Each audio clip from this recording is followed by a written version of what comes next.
you today on this very special web seminar, one in a series of 3 seminars that we are doing in conjunction with our partners, Alibaba. So let's just take a quick look at the sessions that we're going to be holding. Today's session is all about the China landscape and the Chinese consumers. The second session, which is on Wednesday, the 30th of September, is all going to be about a rapid immersion in the Alibaba ecosystem, so you can really understand what's there and how you can use it. And the third session is going to be about the new phenomena of live streaming and brand building in China.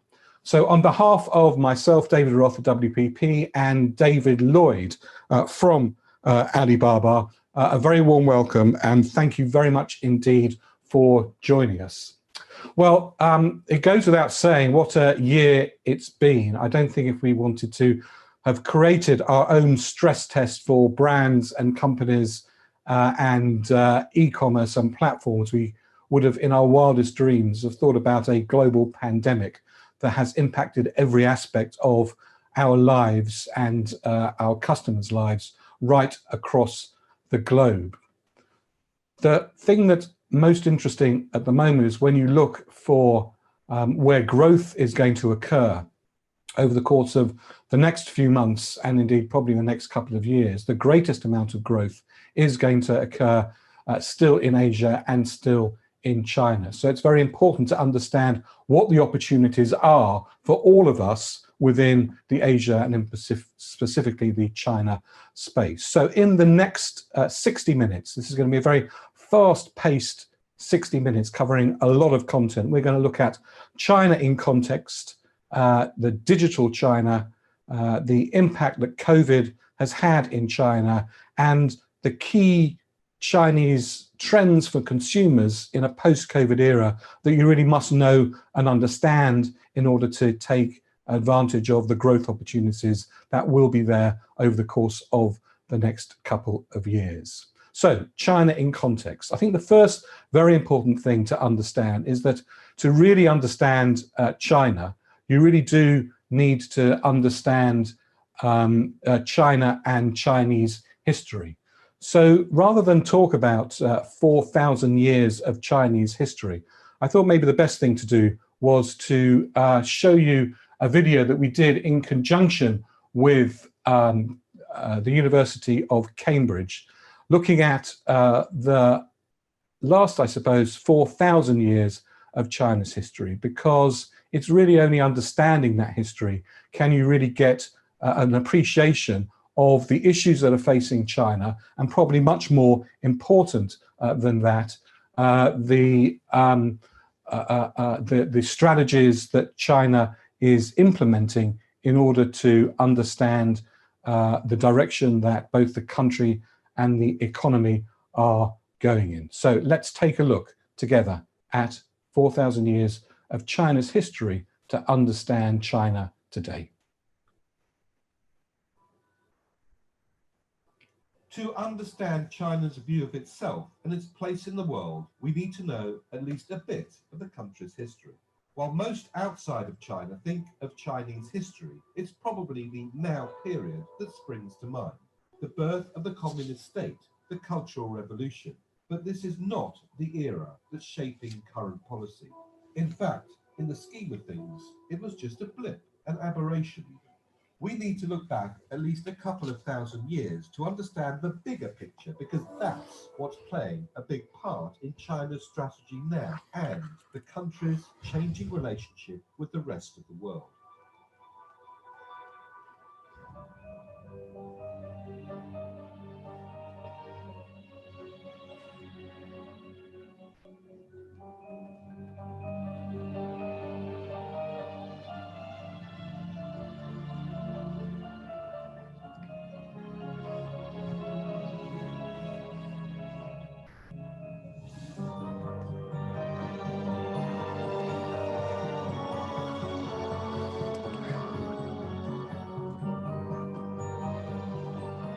Here's a whirlwind tour of 4,000 years, covering the bits we think are most relevant for today.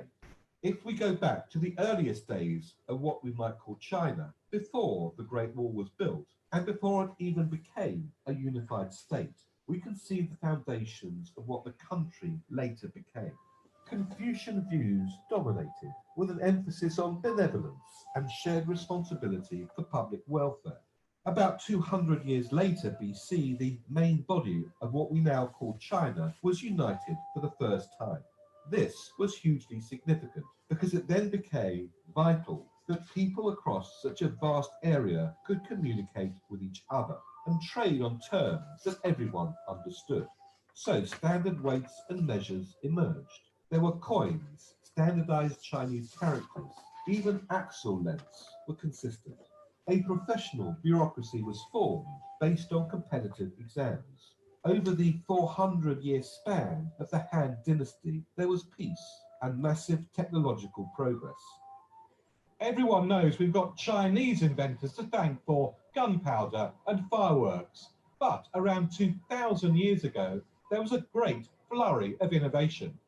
Paper was being used in China more than 1,000 years before it took off in Europe. The same goes for the printing press. Fine porcelain was being produced. China from China. Silk production, early steel production, irrigation, and more efficient farming. In the West, meanwhile, the great thinkers of ancient Egypt and Greece, and Aristotle in particular, were the driving force behind the way society was developing. Arguably, Aristotle's view on the need to protect the common good weren't that different from those of Confucius. He believed benevolence was morally right and that the interests of the community took priority over the needs of the individual.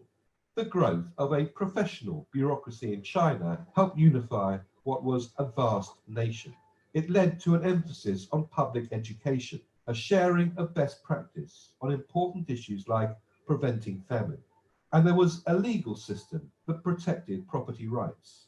By the 18th century, China's internal trade was much greater than that of the whole of Europe's. China was also trading around the region, exporting sophisticated products in return for primary commodities. Visitors to China witnessed advanced manufacturing, competing producers, and high levels of education. China at this stage accounted for 1/3 of global GDP. It's about half that level now. Whilst the desire for unity was at the heart of what drove progress in China, the opposite was true in the West. The fall of the Roman Empire led to centuries of wars and plunged Europe into what we now refer to as the Dark Ages. And it wasn't until the 18th century that Europe managed to close the technological gap with China. Yes, this is all ancient history, but it's important to appreciate China's long and rich heritage in trade and in innovation. It was a major influence, and this goes a good way towards explaining how China now sees itself. But of course, the road hasn't always been smooth. The Industrial Revolution began in Europe, and suddenly the tables were turned. The West rapidly caught up with China, both in military and economic terms. Vast population growth led to a struggle to feed the Chinese people. There was corruption and rebellion, and China went from being at the forefront of technological progress for millennia to being relatively underdeveloped. To add to the shame, the Opium Wars in the mid-19th century led Beijing to cede sovereignty of Hong Kong to Britain. The end of the Qing dynasty, the last emperor, ended 4 millennia of imperial rule. The 1930s and Second World War brought more humiliation to China, this time at the hands of Japan. An estimated 20 million Chinese perished in the 8-year conflict.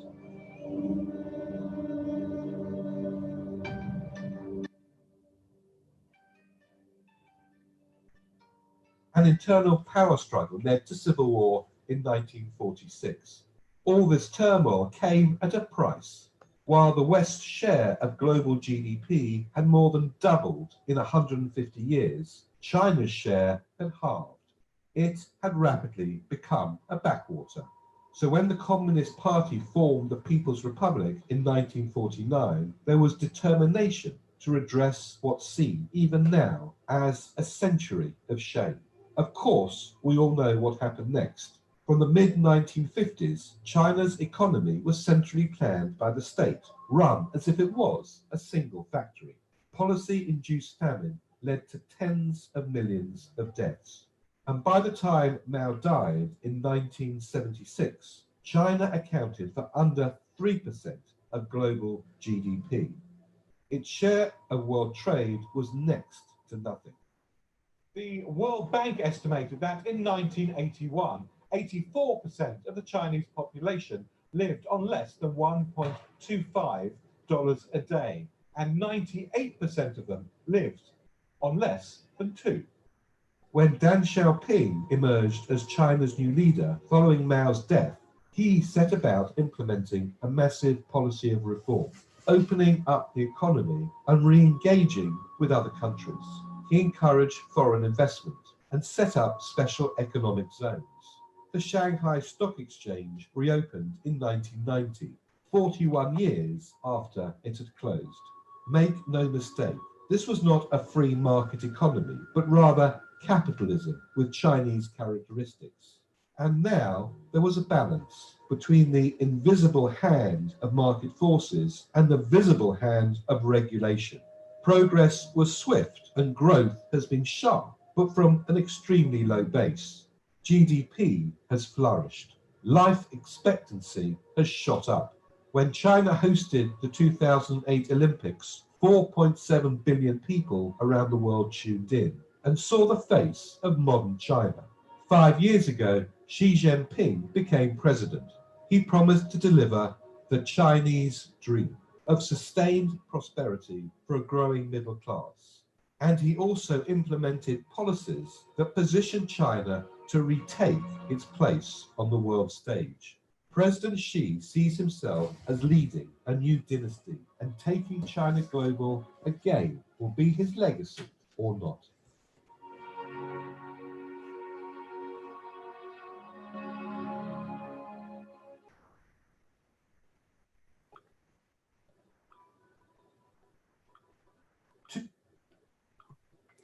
Well, I hope that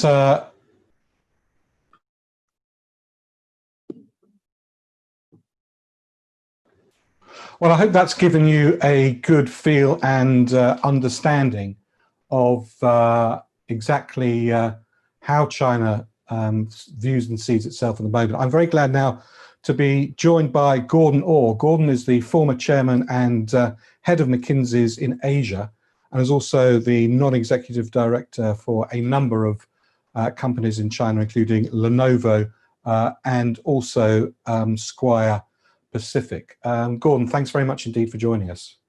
Welcome, great to be here. Well, let's bring us up to date, Gordon, literally up to date. The political sort of mood music between sort of China and the US over the past few months is sort of getting significantly louder. Is this something that companies who are thinking of doing business with China in the sort of a cross-border trade perspective should be remotely concerned about? Dave, I think the short answer has to be absolutely yes, because there's just risks that these tensions can lead to, as we've seen, tariffs, discontinuities in supply chain and partnerships, market access, and even what we've seen in the recent weeks on payments. But it can also create new opportunities, and the answer is very industry specific. If you peel it all back, with the US is driving in many ways the securitization of a national security lens of what's historically been an economic relationship, putting pressure on 5 cross-border flows of goods, capital, people, data, and technology. Export licenses required for technologies, both from the US and from China these days. Data localization, as we've seen with TikTok, as we've seen over the last year or so with China. On people flows, just to give you one example, my understanding is in July that the US consulates in mainland China only issued 4 F1 visas for Chinese students to go to the US this year. Last year, they issued 20,000. So clearly there's a coming apart on each of these dimensions that has probably more impact on technology than any other sector, but we have to be aware of it because potentially our partners, our channel, people we work with, people we source from, can end up on some of these lists that mean we can no longer continue to work with them as we had before. There's the Hong Kong related pressure where you've got for business, the challenge of navigating the Chinese national security law and the US Hong Kong Autonomy Act and finding ways of being compliant with both. So net, increased volatility, increased uncertainty, making investments in infrastructure, making investments in people on the ground, perhaps seen as high risk. But as you and I know, being bold at times like this can actually have massive payoffs because let's not lose sight of China's economy is growing. It will probably be more than 100% of global GDP growth this year will come from China. China's consumers, especially the wealthy consumers, are spending again. And without international travel, that spend is focused within China. And importantly, there's no generic bias in China against multinationals or companies of any specific nationality. Consumers are more sophisticated than that. And you're a real seasoned both strategist and also have a great understanding of China. When you look at the next few years, and you talked about China being 100% of GDP growth, probably in a very extraordinary year, but looking out, next year, 2, 3, 5 years time, do you still see China being, the place to look to for continued and sustained growth? Absolutely, I do. That's my base case, and I think it should be all of our base case that the outperformance of the Chinese economy relative to the rest of the world is going to continue in the years ahead. Where those big opportunities are, some we can identify now, some are going to be shown to us, I think, more clearly when the Chinese 14th five-year plan and the implementation of this new dual circulation strategy comes out over the next few months. Yes, there's going to be intense competition to reach the consumer, but the absolute size of the consumer market is clearly going to grow rapidly. That's going to be the direction of travel of central government policy. It's the direction of travel of the consumer themselves. And I think, therefore, that for international brands that address consumers, that communicate something and have something distinctive to say, whether it's traditional luxury and auto, mass consumer brands, or increasingly in service sectors, in healthcare, theme parks, financial services, brands that we don't traditionally perhaps associate with reaching the Chinese consumer. Those opportunities over the next 3 to 5 years are going to be really going through the inflection point that we've seen in other sectors in the past. Those Western brands will be able to access and sell to, smart, informed, digital Chinese consumers. They deliver trust, performance, sustainability, and value. There's going to be opportunities even in niches, because the size of the niche in China. Well, yes, in China, a niche is several million. Exactly, it's bigger than your average European mid-sized country. So. Now, I think it was pretty much McKinsey's that brought focus to the world of the 500 million or so Chinese who are going to become middle class over the course of the next few years, and that sort of process started a number of years ago. Do you see any slowdown in the growth of the middle class in China as a result of what we're seeing in the last few months? There was definitely a pause, and I think overall we're back on trend at this point. Certainly there's a number of the malls that I know, the chain malls that I know very well in China. August performance was 25% up year on year, and the service side of things, I'm on the board of Meituan, and clearly that all of our service lines are ahead of where they were last year. So I think we saw a recovery from wealthier Chinese consumers more quickly than we did from the mass Chinese consumer. But even the mass consumer now is feeling that more confident that they can, switch back from saving to spending. Now, you've also spent a lot of time advising companies, organizations about the way in which they structure themselves to be able to cope with the fast pace of China speed, but also to enable them to succeed in China. What advice would you give to people who are listening to this, who are thinking of entering China or putting their foot on the accelerator on China, from a sort of using platforms such as Alibaba's, in terms of the organization of the internal organization to make sure that it's successful? Because sometimes, obviously, it's as much how you organize yourself internally as it is to what you do from a market-facing perspective. Sure, it's a challenge not to be specific enough here, but look, there's a few prerequisites up front. Make sure that what you're going to sell in China, you've registered your brands, you've registered your IP, you've got all that in place. Because while the platform is responsible for ensuring that there's no fakes, and clearly Ali and all platforms take that responsibility increasingly seriously these days, they can't help you if you haven't registered what you're bringing to China in terms of the brand. Focus on what matters to you, where you can be distinctive, and let people who know payments, customs, taxes, logistics, returns in China better than you focus on that. Make sure that you get onto the right sub-platforms and communities, the right social media, thinking through that the coming to China, I think, humbly, with the expectation that things will be fundamentally different if you're coming for the first time. And I think particularly that's a challenge for the capabilities in your marketing insights team of getting insights and understanding from China and not relying on expertise and case examples of what's worked in other places.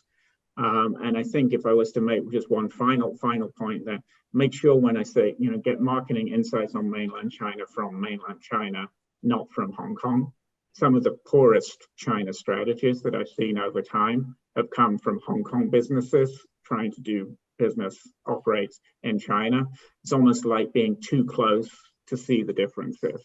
And China is clearly the world's most dynamic digital society, and Hong Kong, frankly, is one of the probably bottom quartile of developed economies.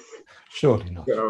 So I think there's this. I mean, Jack will talk to this more specifically, but I think there's finding trusted partners and working with them is the key to being successful in developing cross-border business in China. You're not setting yourself up to be the expert on everything, but you are setting yourself up to be an expert on finding a trusted partner. Well, Gordon, always a delight and a privilege to speak to you. Thank you very much indeed for joining us. Much appreciated.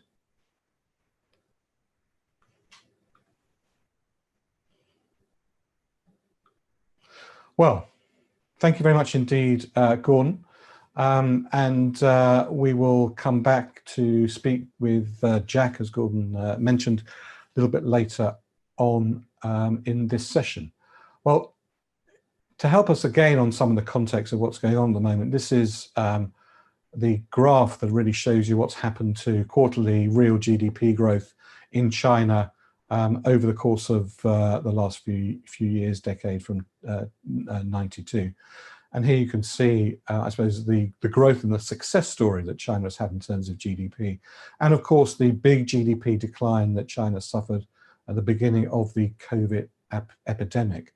But as we can see, China is very much bouncing back. And an indication of that is looking at the key China shopping festivals. And there was a shopping festival relatively recently, 618, so that's the 18th of June, where actually this year overall sales across the various different channels was around 30% up year on year. So a good indication that the Chinese consumers are back and they're back spending. I want to spend a few minutes looking at digital China, because as Gordon just said, China is the most digitally savvy nation in the world, and the consumers very much are the most digital consumers on the planet. And just to give you some sort of feel for the scale of the amount of people, this is in millions, who are using some of the big Chinese social media platforms or communication platforms, you can see that this is something that is not niche, even in a China sense. It's certainly not niche. This is very much mainstream. And social networks and social channels are very much ingrained in the everyday lives of almost all consumers now in China. And here you can see just the growth of e-commerce sales, digital sales in China from 2013 to 2000, what the predictions for 2020. A staggering growth rate, but also staggering in terms of the absolute number of thousands of billions of dollars, and compare that to, sort of North America, and compare that to Europe. This is very much a digital e-commerce, great relationship between online and offline, which we'll talk about a little bit later as well. And also to give you a feel, and I'm sure all of you have heard about 11/11 or Singles Day, or what's now the global shopping festival that was created by Alibaba, created by Jack Ma, and implemented by Daniel, who's now the chairman, chief executive of Alibaba. And you can see that these are not sales over a year, these are sales over just a 24-hour period. So going from 2009 to $0.1 billion US to 2019, $38.4 billion US in a single day. And if you compare that obviously to Black Friday and Cyber Monday, including Small Business Saturday and Super Sunday, it dwarfs all of those combined in terms of one day's sales. One of the other areas that you need to know about, and this, like all of these things, these are our sessions in their own right. We're just covering the surface, and there's lots more detail that we can go into if you'd like us to at a later stage. But this is looking at the social commerce sales in China, where it is at the moment, the growth that we have seen, which has been absolutely spectacular, and the forecast for 2020 and for 2021. I think one of the key things that we've learned about social commerce sales in China is the advantage that China has in terms of the seamless nature of being able to go from an individual, a live streamer, whoever it is, recommending a product to purchasing it immediately and without any friction at all. And clearly that's done via channels and exchanges like Alipay from Alibaba as well. Now, the Chinese consumers are also very, very fast consumers and adopters of new technologies. And I just want to give you just one example of that.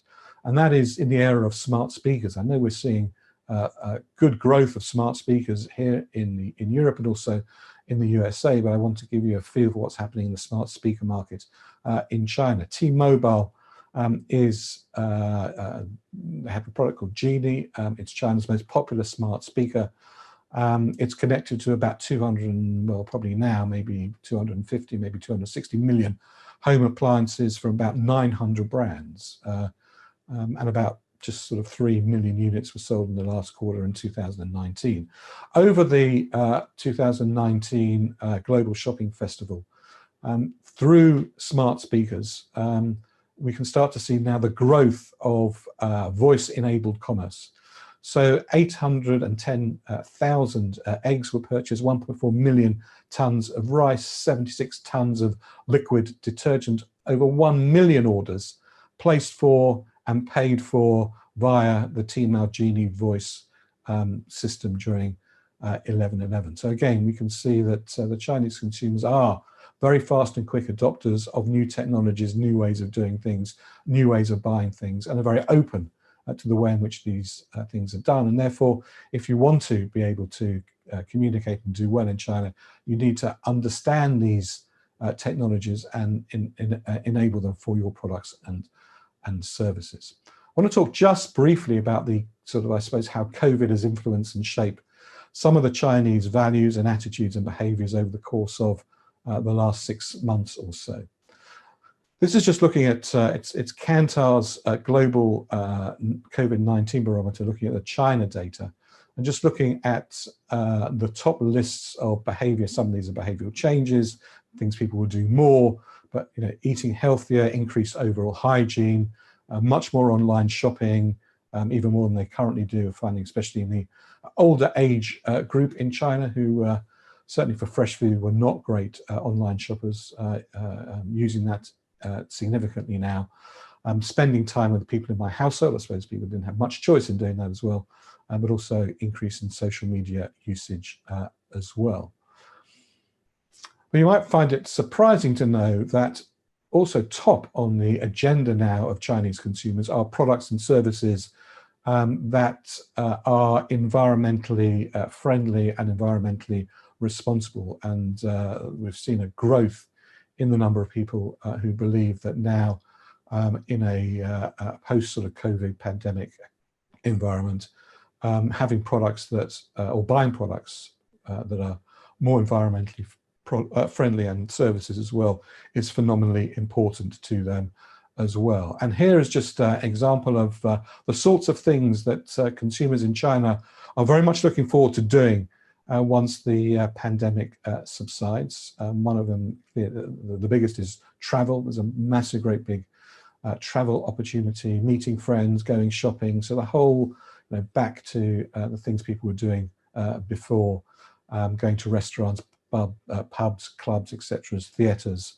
and 23% are very much looking forward to travelling abroad again. And obviously the Chinese consumer abroad, we talk about obviously the opportunities for non-Chinese brands inside of China, but there's also has been a lot of opportunities for brands outside of China to benefit from the growth of Chinese tourism. And that's something that also has to be nurtured as well when that starts to come back.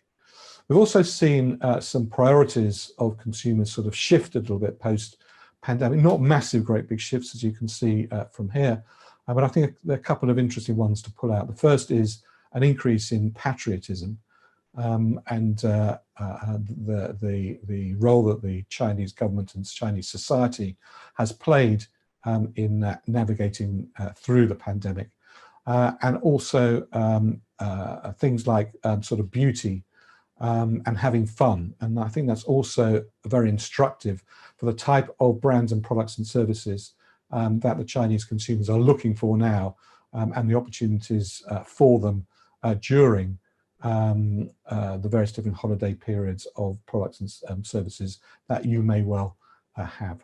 I want to spend just a little bit of time before we speak to Jack to look at some of the key, I suppose, what I would call the yin and yang of trends impacting Chinese consumers at the moment. And I would say that these are definitely trends that you need to know, be aware of, think about them in terms of your product, your service, your offer, your proposition, how that can be course change corrected in order to appeal to a Chinese audience. Now, like everything, these are probably half an hour sessions in their own right. I'm just going to touch on them very briefly, and please feel free to contact me or any of the Alibaba team if you want any more specific details on all of this.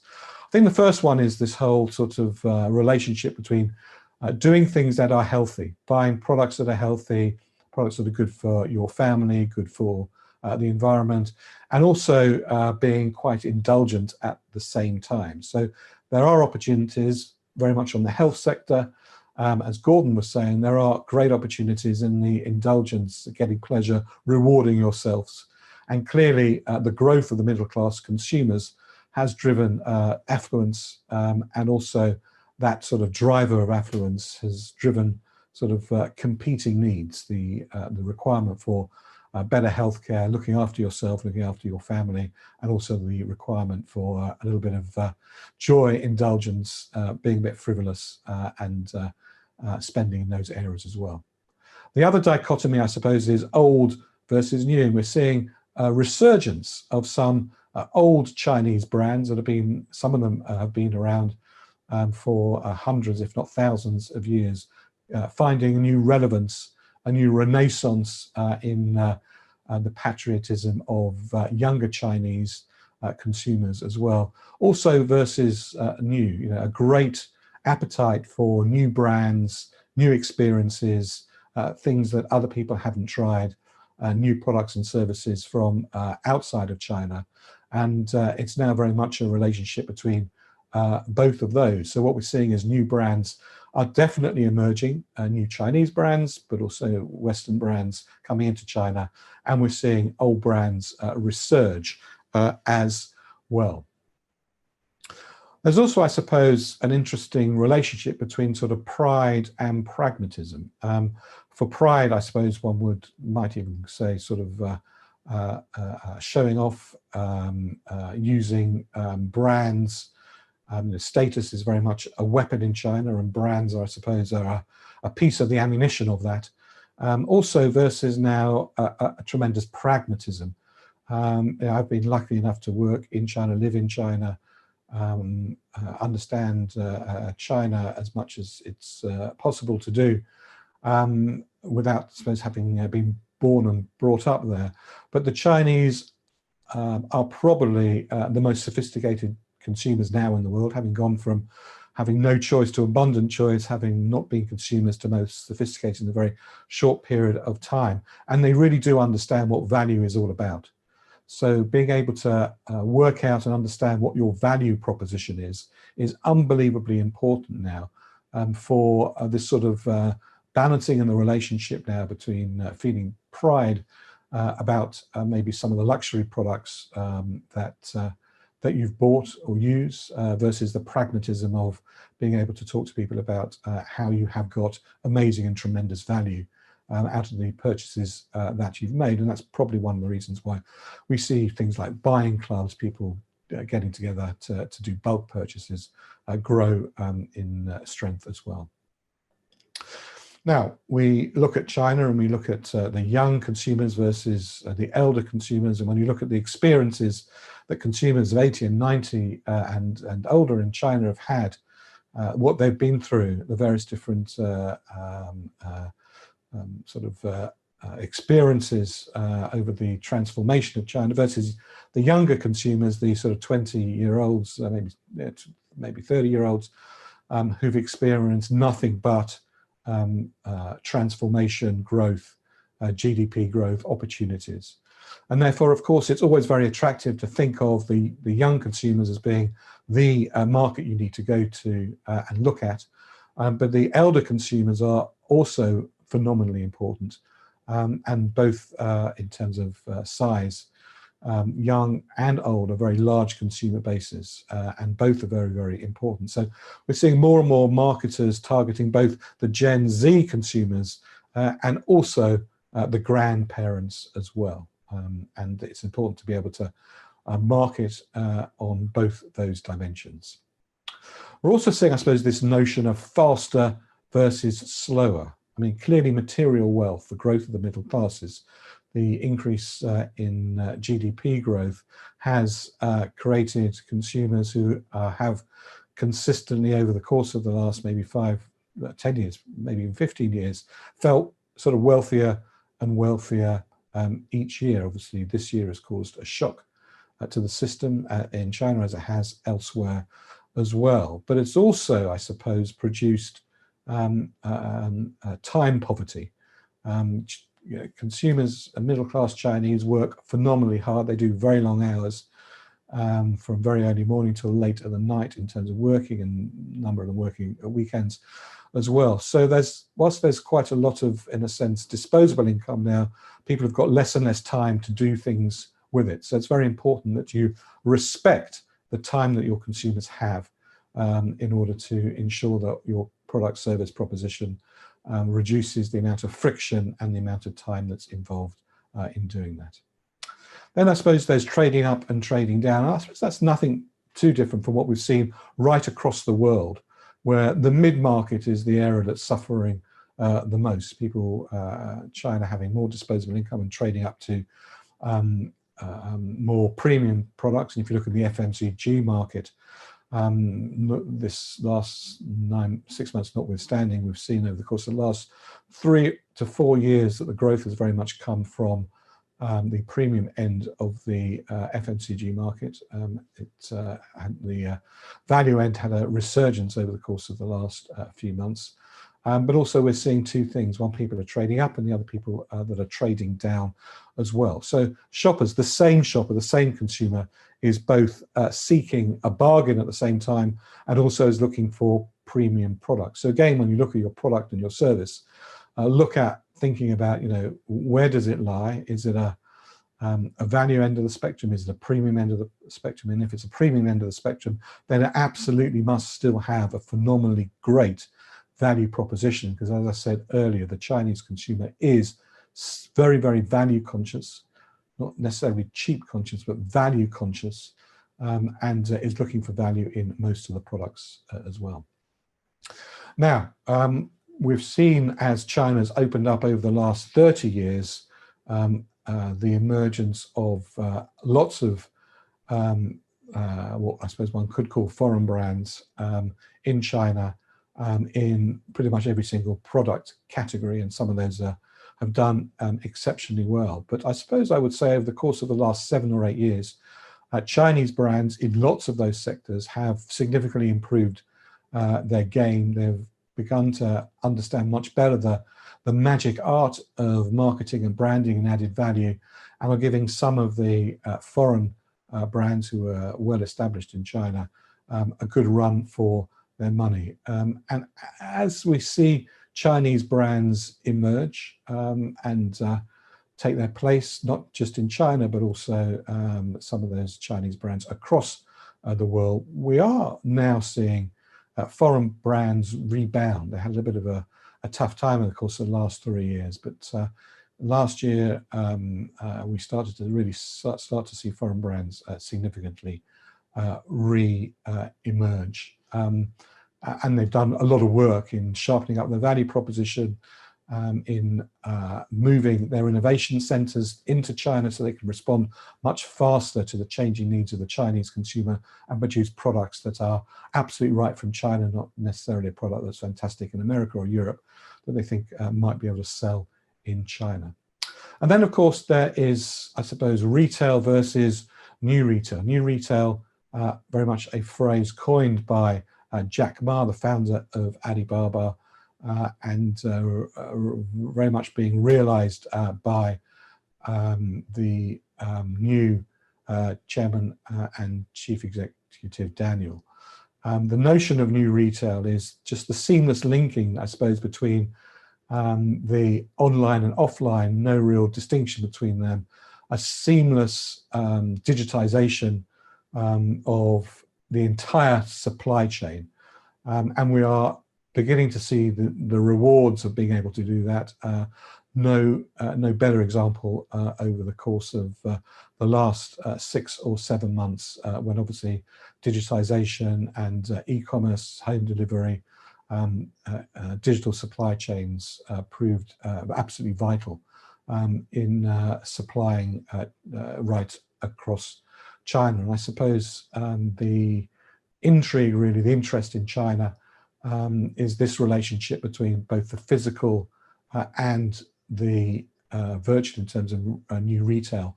Not one necessarily is better than the other.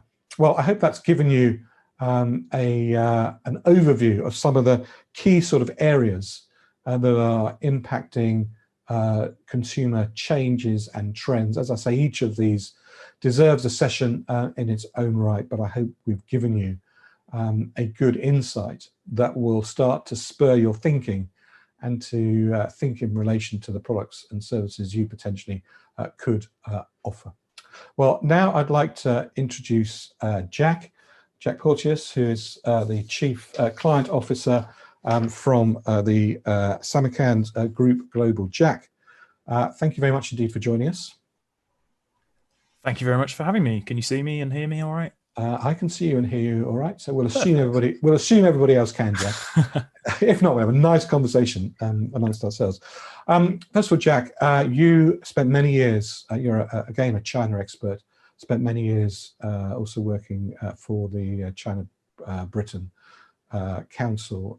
So you have a very interesting perspective of companies, organizations that have tested the water in China, and a number of those have been absolutely highly, amazingly successful. So just tell us first of all a little bit about what you at Samarkand Global do to help companies succeed in the fast growing area now of cross-border trade into China. Thanks, David. And also, thank you for having me on today. And it's been really interesting listening to both your thoughts and Gordon's thoughts from earlier as well. And I think you've kind of provided an excellent insight. As you said, there were so many topics there that could have taken an entire hour on their own to discuss. But I think you've pretty much hit all of the big ones there. At Samarkand Global, we're a fairly young company. We're about 4 years old, but we're a UK-based cross-border e-commerce specialist focused on the Chinese market. So I head up the client services team here in the UK, but we're in total about 90 people. We are about 45 in the UK, and then the same over in China, mainly based in Shanghai. Our mission as a company fundamentally is to try to make selling to China as easy as selling through your own .com website. We want to make it simple, accessible, and profitable for Western brands to have access to the e-commerce opportunity in China, and we offer a kind of a range of products from light touch software as a service SaaS product that plugs straight into your .com website to facilitate trade with Chinese consumers who are landing there, through to managed TP services to launch stores on platforms like Tmall Global, and quite a few things in between. Now, are you finding that more and more companies are choosing to use, I suppose, the new cross-border opportunities like Tmall Global to dip their toe into the water or even accelerate their strategies rather than landing in China with a team of 100 people and trying to work it out on the ground? Well, I think it's been a challenging time over the last few months for a number of companies because of the unprecedented scale of the crisis that we're facing as a planet, and one of the real challenges is the restrictions on international travel. And there aren't many companies out there who haven't, who currently have 0 people in China who would want to plonk a team of 100, 200 people out there without sending people from their own entity as well to go and kind of guide that and have a good flow of information between the two. So I think that's somewhere where we're kind of, we fill that gap because of our teams split between the UK and China. We kind of internalize that struggle a little bit for brands, but it's a difficult time to open up a new market and open up a new opportunity, and that makes cross-border e-commerce a really perfect way of doing that. You don't need to have on-the-ground distribution. There's far less regulation, so it's a much easier way of testing the market as a new entrant, or for testing new products, new ideas through these channels if you're already established in market but want to branch out into new areas. And it's still growing incredibly fast as a segment. Now, we saw the numbers for the last shopping festival, the big shopping festival took place, 6/18. It was very much, I suppose, we're all looking at the numbers for that. It's very much a litmus test of the recovery in China and the Chinese consumers. Obviously, through your cross-border operations, looking at live sales over that period. What did you see? So one of your earlier slides had the new top priorities of Chinese consumers as eating healthier, increasing their personal hygiene, and online shopping. And we are fortunate to be a company that is e-commerce specialist and who mainly trade in nutritional supplements and beauty and personal care products. So we've kind of had a fairly easier time of it, I think, than some people over the last few months. But June was our record month for sales to China. Period. I mean, the whole record month ever. Record month of sales ever in the history of the company. So we really benefited from what some some people termed as kind of revenge spending for a few months of lockdown and all this pent up demand and people wanting to kind of go out and feel good and treat themselves. And one of your other slides really spoke about the kind of practical versus, affordable versus luxury kind of dichotomy as well that's going on. And we didn't see any suppressed demand for some of our super luxury skincare brands where it can be £500 for 50 mils of face cream. From the top tier from the consumers in the top tier cities, and we also saw an increasing demand for quality imported products from kind of consumers with less disposable income but still wanting to access kind of masstige or the more kind of accessible imported market. A couple of kind of key things that we saw from 618. So people were still being a little bit cautious about what sectors they were spending on and what kind of product segments. So health supplements and skincare both did very well. Things that you can do at home and that affect your general health and well-being. Cosmetics hadn't quite picked up. Color cosmetics, things that are more about going out, hadn't quite picked up to the same extent.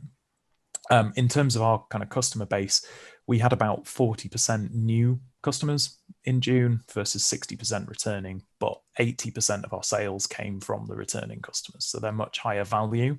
And we see that kind of consistently, that people are a little cautious with their first purchase, but then once they get to know the brand and like it, they'll come back and spend more money. And so it is worth investing in that first purchase, because that's sort of, if the brand delivers its promise, that's, from your experience, that sort of results in a loyal and returning customer. Yeah, absolutely. And something that, Alibaba and Tmall are famous for is creating in brands with a hero product, a hero SKU. And what we really try and do is use the amazing potential of those hero SKUs to get consumers interested in other products from the range. So alongside kind of your standard discounting tactics, we'll offer gift with purchase, free samples, sachets to introduce people to the wider range of products beyond just the one hero SKU. And that's how you create the higher value, long-term returning consumers.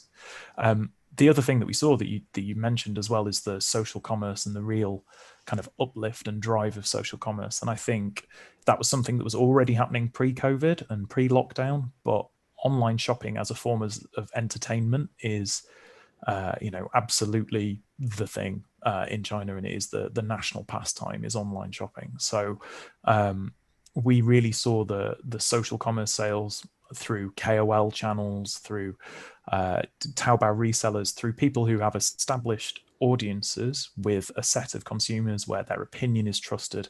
That really grew incredibly fast for us and has done over the last 6 months. Well, if any of you are confused by any of those terminologies, not quite certain how it all works, that's all going to be explained to you in the third session, and we're going to do a real deep dive into the social networks, the key opinion leaders, which is what a KOL is all about, and also how live stream works. Jack, before you go, just two things. Yep. One of them is you sell, in a sense, cross-border right across China. People have been long talked about Beijing and Shanghai and Shenzhen as these, what I suppose is now being called first-tier cities, or been called first-tier cities for a long time. We're seeing an emergence of what has been called third, fourth, fifth-tier cities. What's your advice to people about, should you be taking third, fourth, fifth-tier cities really seriously now? I would say, like with any market, you have to do your research before you kind of jump straight in. If your idea that third, fourth, fifth-tier cities are growing fast because they have made up over 50% of the value of e-commerce in China since 2017, and that's your only data point, then you might not succeed. It's going to be a bit of a lottery. But there is a really valuable customer there who is looking for imported products.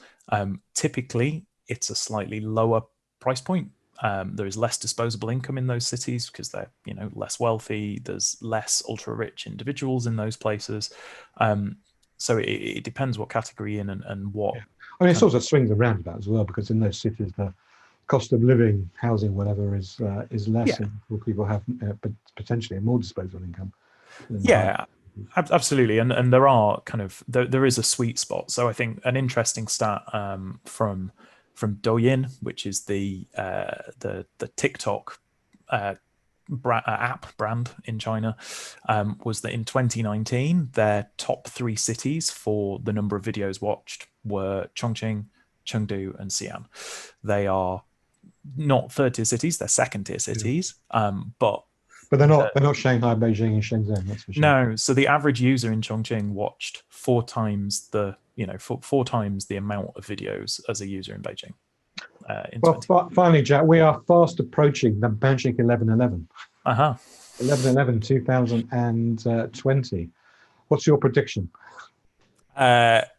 Easiest prediction I'll ever make is that it's going to be the biggest 11/11 ever, because that's how it works, and every year it gets bigger and better. My kind of it's not so much a prediction, but I think it's something that's worth highlighting to brands who maybe, or people on this call who haven't done 11/11 before. The fact that we call it 11/11 after the 11th of November is slightly misleading, because actually the period of time that the sale goes on for is much, and actually all of the hard work really is done in the 2 weeks before Double 11. So my other prediction is that it's going to go on for longer than it ever has done before, because every year it adds a couple of days of kind of pre-promotion and pre-live streaming promotion and all this stuff at the start. But if you want any evidence that 11/11, the hard work is done before, look at the sales in the first minute, or how long it takes to get to that first $1 billion of sales, because there's no way that it just happens kind of magically. It's hard work and people pre-filling baskets and pre-order and pre-promotion. So my big prediction is that they'll get to $1 billion even quicker than before, and the sales period is going to be even longer than it was last year. Okay, well, we'll hold you to that, Jack. Thank you very much indeed. Thank you very much. Much appreciated. Thank you very much indeed for being with us. Well, we have almost come to the end of this section. And this session, I told you, was going to be very fast and furious. 60 minutes. Please do join us for session 2, which takes place on Wednesday, the 30th of September. And that will be an hour session where you can really get rapidly immersed in all things Alibaba. That will be led by Alibaba and senior Alibaba team, so you can really get and understand what the Alibaba ecosystem is and how you can take advantage of that as well. So on behalf of myself and David Lloyd from Alibaba, thank you very much indeed for joining. I'm just going to leave you with this, which is, we've talked about the opportunities for foreign brands in China. We also talked about the growing emergence of Chinese brands. So for those of you that can spare a few minutes, it takes about 8 minutes. If you've got a few minutes after the official finish of this, please do watch. And I want to leave you and play us out with a video that looks at the top 100 most valuable Chinese brands as seen through the eyes of our Brandsy top 100 most valuable Chinese brands. And there you can get a really good understanding of what are the big brands, how large they are in terms of value, and which sectors they operate in, because some of these will be brands that you will be competing on. So to play us out, let's look at the top 100 most valuable global brands for 2019. The 2018 results will be launched in a few weeks' time in Beijing, in Shanghai, for an event for all of our WPP clients and colleagues. If anybody wants details of that, please send me an email, david.roth@wpp.com, and we'll be delighted to send you details. But for the intervening period, until we get the new numbers, here we are, the Brandsy top 100 most valuable Chinese brands. To play us out, a big thank you to Alibaba, our partners in this webinar, and the next two. We look very much forward to seeing you next Wednesday. But for me, David Roth, here in my home office in Pinner in London, thanks very much indeed for joining us.